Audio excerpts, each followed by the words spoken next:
dreams.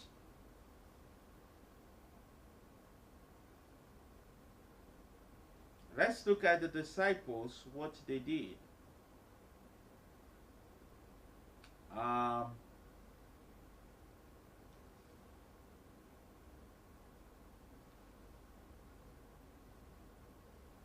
So we look at Acts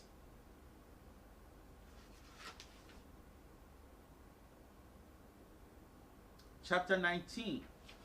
Let's go to Acts chapter 19.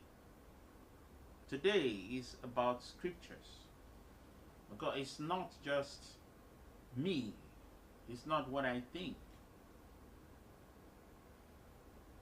It's about the Word of God.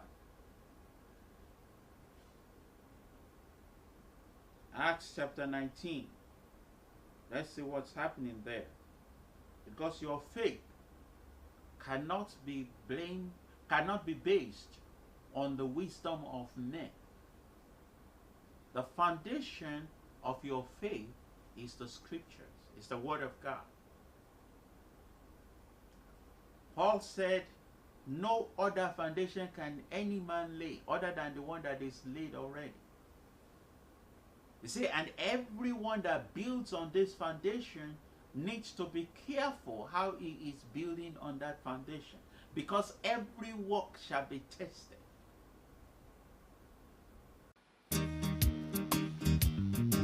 Last night, a Muslim asked me why Jesus is the only way. I said, Mister, read your Quran, Surah 19, and read the Quran chapter 3 too. You will see that Jesus is the only way. If you don't believe, God will punish you.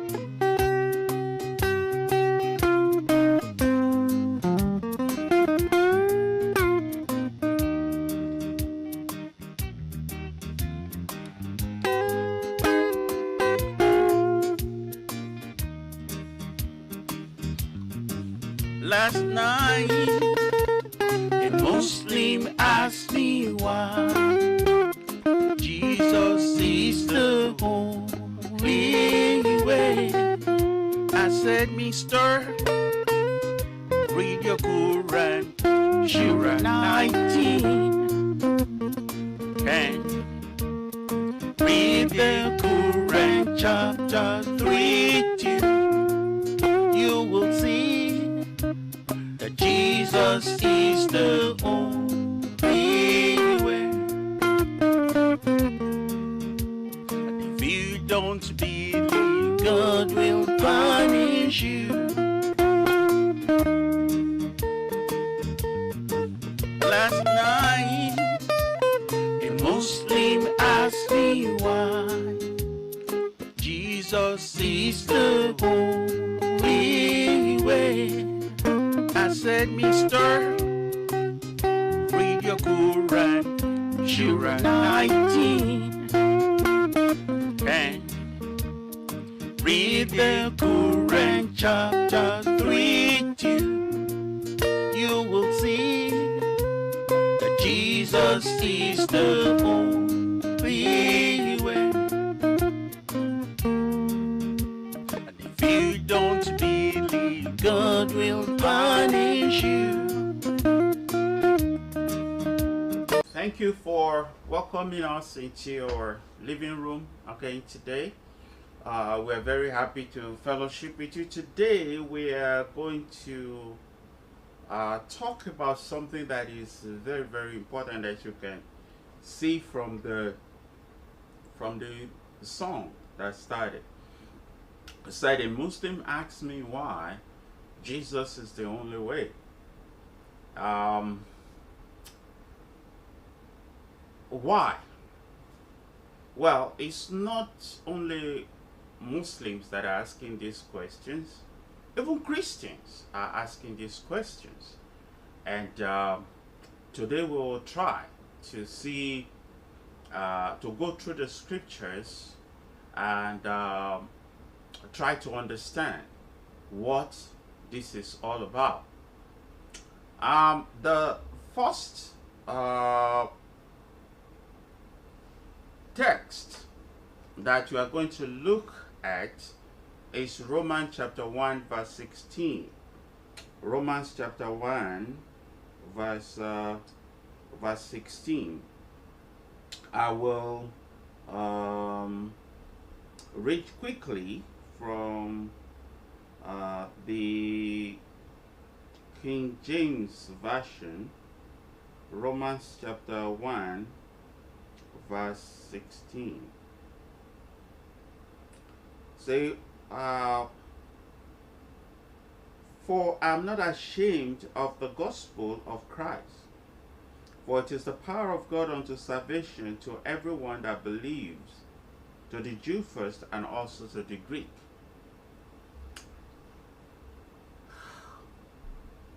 The first question is, why religion? Why do we need religion? That's a fundamental question. Why do we need religion?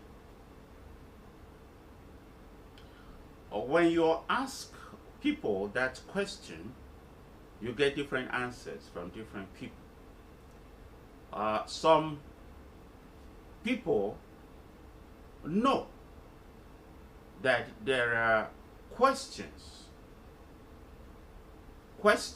about our existence in this world, questions that we cannot answer. Why did this happen to this person? Why did it not happen to that person? Why is somebody rich and why is another person poor? You have situations where even when you look at the effort that people put into life, their work, you see two people putting almost the same level of effort into what they're doing, and you have different outcomes. Why does it rain sometimes? Why doesn't it rain sometimes? Why do we have good harvest sometimes? Why we have bad harvest sometimes? Why do people pass through the same road?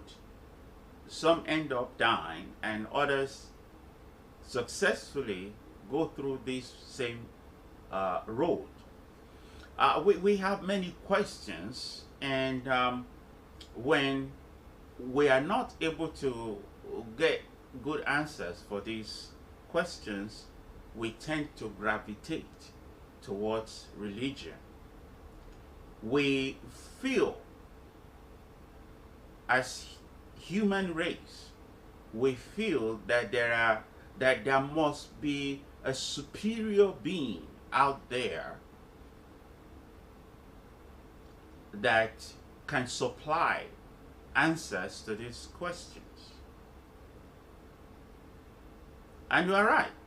There is a superior being outside there that can answer these questions. So we have religions.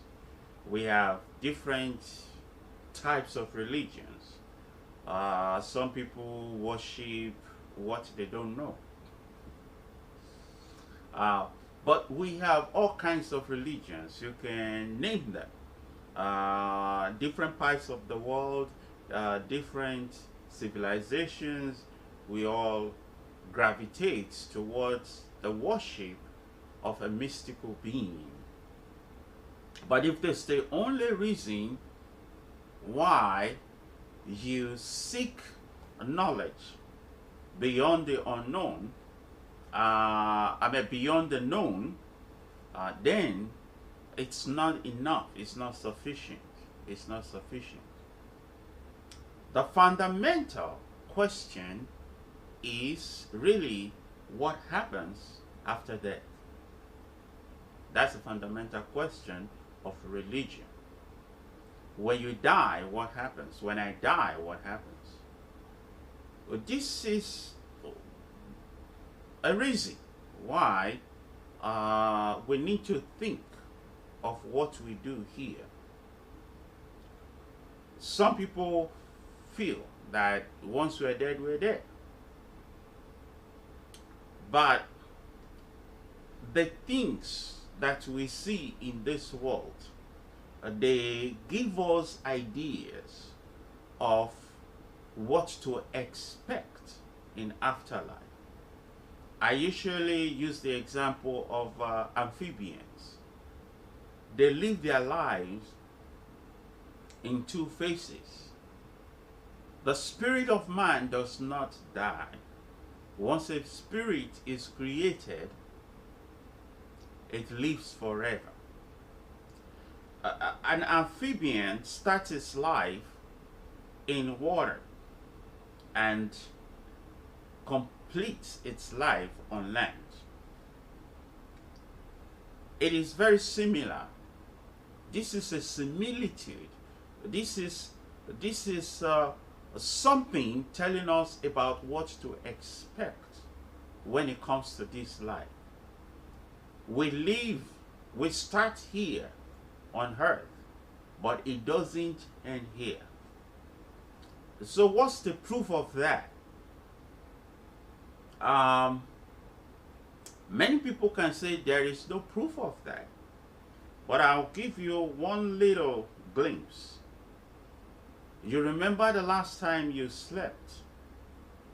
You were sleeping, but there's this part of you that did not sleep. You went somewhere with your friends in your dream. You did some things. Some people were running after you. You were trying to run away. And some people have these vivid dreams in such a way that even when they wake up in the morning, the dream continues. Some people wake up, panting from the event that happened, or some people wake up sweating from what happened in their dream. Some people wake up running out of the bed. Some people see marks on their body when they wake up in the morning because somebody was beating them in their dream, and then they wake up in the morning, they look at their bodies, they have marks. Some of these things shows you that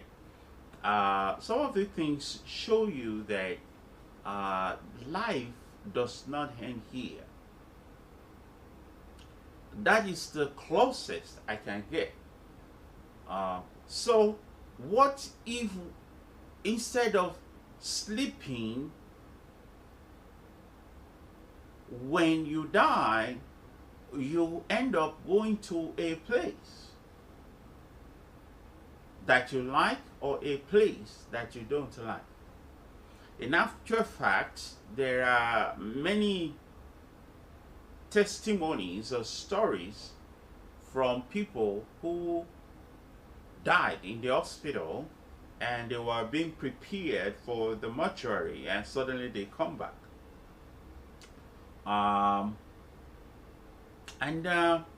They tell us also about life after death. Well, we can ignore all this at our own peril. There is enough information to warn us about afterlife. So we can choose. I read a story of a king This king had a jester in his palace. This jester will make anyone laugh. But there was this time that the king was not very happy. He was sick, and the jester kept trying his best. So finally the king got tired and called the jester. He said, "Jester, I want you to travel. I want you to do a research for me. And that research is find someone who is more foolish than you." Of course, in those days, you cannot argue with the king. You cannot dispute what the king is saying. So the jester packed up his things and kept traveling, because the king said, "Don't come back until you get an answer." So he traveled, he kept traveling, and finally he met someone. And the person said, a foolish person is a person that is going somewhere and does not prepare for that place. Whoa. So when the jester had this answer, he turned back and went back home. So apparently the king was not expecting him to come back, but he did. So he got back to the king. And the king said, "Hey, what happened? You came back. Did you find an answer?" And the jester said, "Yes, sir. I found an answer. And that's why I came back." And the king said, "Okay, tell us your answer. We would like to know what's the answer." And the jester said, "King, you are sick, and you may die. Have you prepared for where you are going?" And the king said, "No." He said, "Then I'm sorry to say, I think you are more foolish than me." Of course, the king was angry, but the king got the message.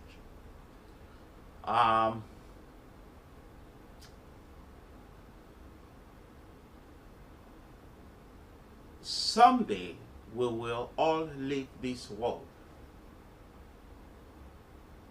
and we should seek an answer. In actual fact, if you read about the life of many wise men,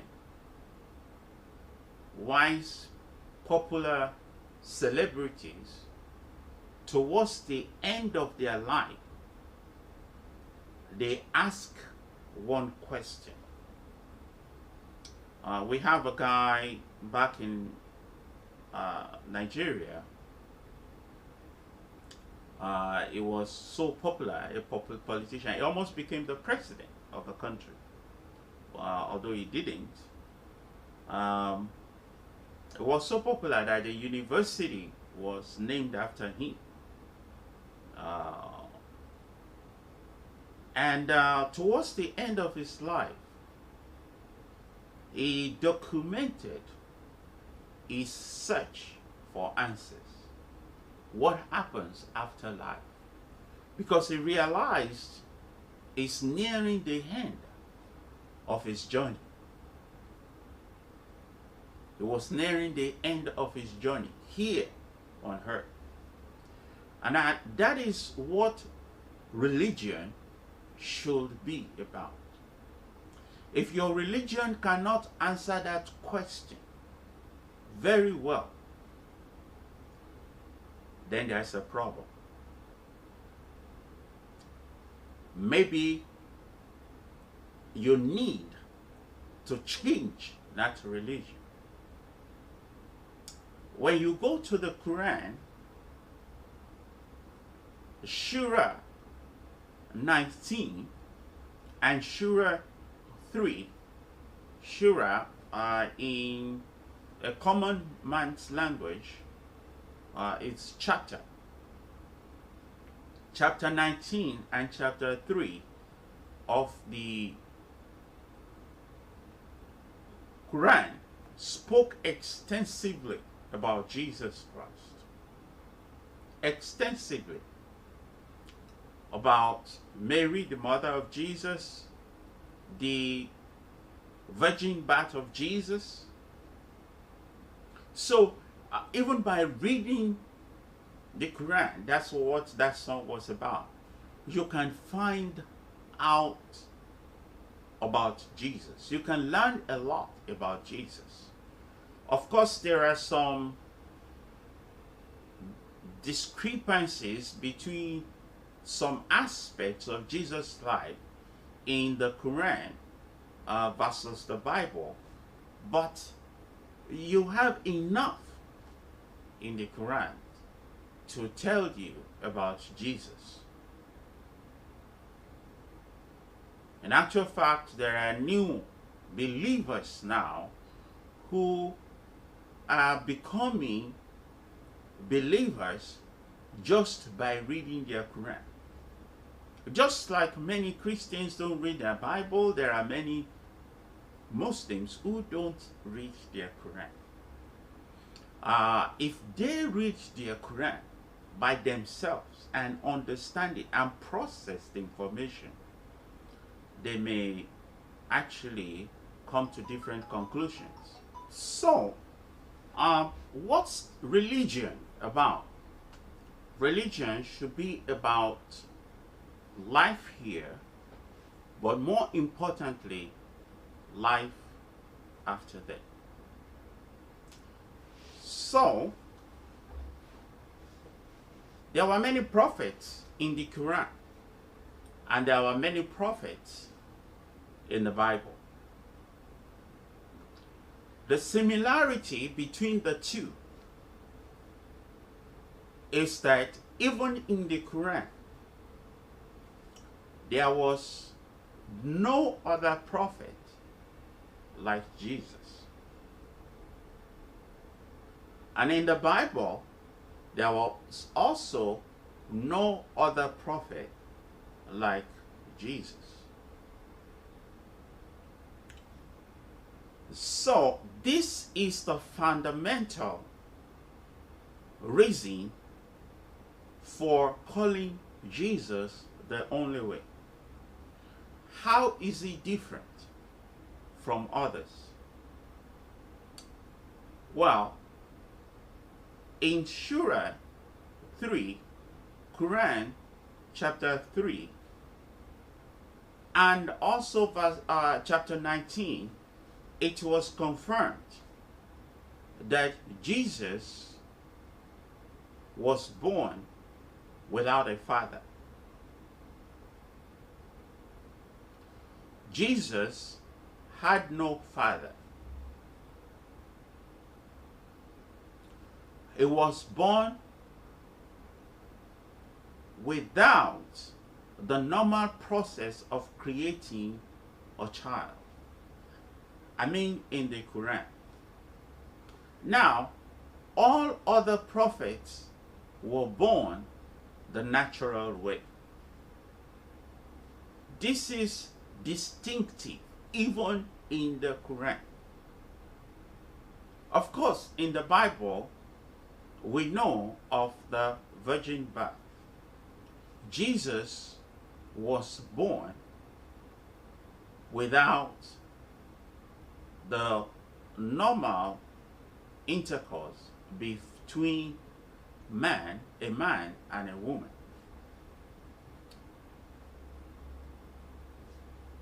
How does that connect to the life after death? The life, the outcome of your life after you leave this place, that is in you and in me, makes it impossible for us to have a good afterlife.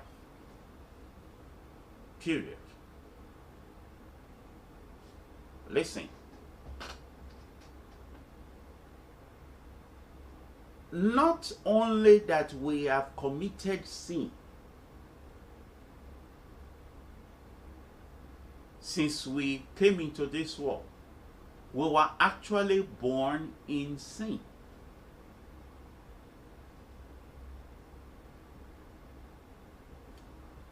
A good analogy is this, okay? The DNA that is inside you is a sinful DNA. So you can't get out of that cycle. Personally, I don't eat dogs. I know some people eat dogs, but I don't. So if you are a member of that family, if you are a dog, you will never end up on my dinner table or my dinner plate just because you are a dog. You have the dog DNA in you, I won't eat you. You won't be cooked in my house. Very simple. So because you have the human DNA, you are not qualified to have good afterlife. You are already condemned to a bad afterlife. So you say, what about good works? Can't I be nice and do good things to people? Won't that count? No, it doesn't count. Look, no matter how good a dog tries to be, the dog may help people. You know, dogs help people. May help other dogs. May help cats. That will not qualify that dog to be on my dinner plate. Because I don't eat dogs. It's a dog. So all the good deeds that you do, listen, they are useless. They cannot give you afterlife. They are not good enough because you already have that DNA, that sinful DNA in you. So you will have bad afterlife. Unless there is an intervention. Unless a blood is shed for you. Unless a sacrifice is made for you. And whoever is going to make that sacrifice must not have the problem you have. You can kill goats, you can kill cows, you can kill ram. They cannot be good enough for you because you are not a ram. A ram can intervene for another ram.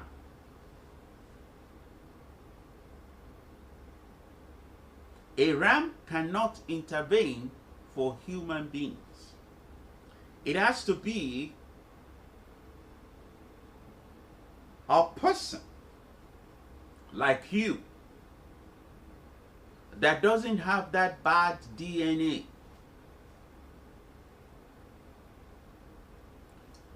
That does not have the Adam that sinned. DNA. So how is that possible? There must be a second Adam that did not sin. You know the story of mankind. You know, you can try to come against that with science, and I guess by now you know that science is not conclusive. If science is conclusive, America will not have 5 million infected COVID patients today, and 162,000 people dead from COVID. Science is not conclusive. It's not conclusive. Let's just put it that way. Okay? So you